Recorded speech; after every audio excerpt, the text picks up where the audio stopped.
আমাদের সঙ্গে প্রচুর সমর্থন রয়েছে মানুষের।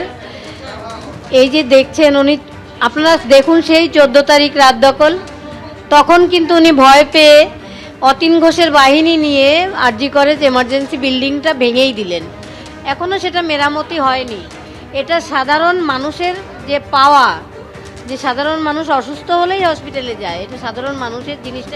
আজকে 9 তারিখ, আজকেই এটা 9 তারিখ আমার কাছে আমার রত্ন এসেছিল, গোটা পৃথিবী। আমি তাকে পেয়ে মনে হয়েছিল আমি গোটা পৃথিবী আমি পেয়ে গেছি হাতে।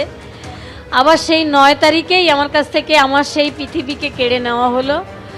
আমি সেই জন্যই এই 9 তারিখেই বেছে নিয়েছি আমার মনোনয়ন।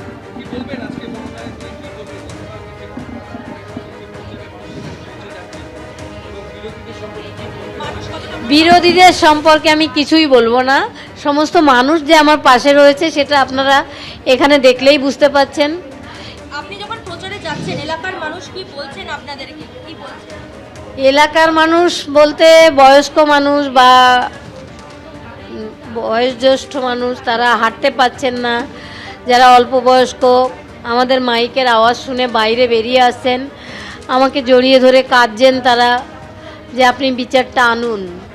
গতকাল আপনি প্রচারে গেছিলেন, যে ঘটনার সম্মুখীন হয়েছেন, কি বলবেন সেই অভিজ্ঞতা নিয়ে?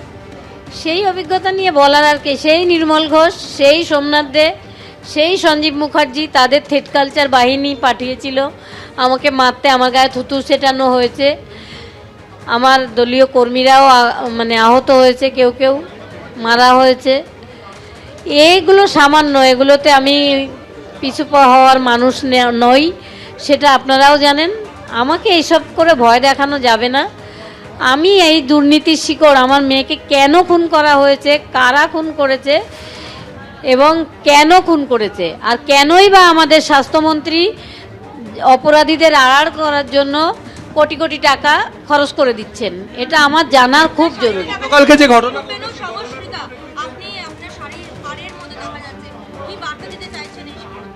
শক্তি, মানুষের যে শক্তি, সেটাই আমার পাড়ে লেখা আছে, শক্তির উপর না সংস্থিতা। গতকালকে ঘটনা আপনি কমিশনকে জানিয়েছেন, নির্বাচন কমিশনকে জানিয়েছেন?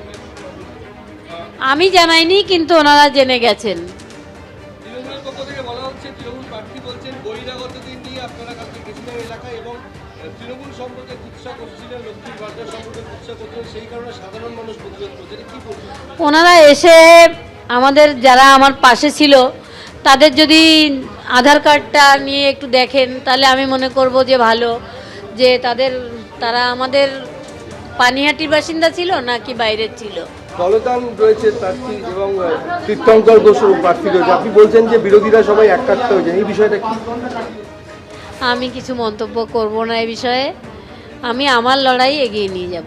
দেখা যাচ্ছে যে রত্না দেবনাথের শাড়ি, সেখানে লেখা রয়েছে শক্তি রূপেণ সংস্থিতা। আজকে 9 তারিখ, আর 9 তারিখ দিনটাকে বেছে নিয়েছেন। আমি ক্যামেরাম্যান প্রবীর থেকে দেখাতে বলবো, কর্মী সমর্থকরা তারা ভিড় করেছেন।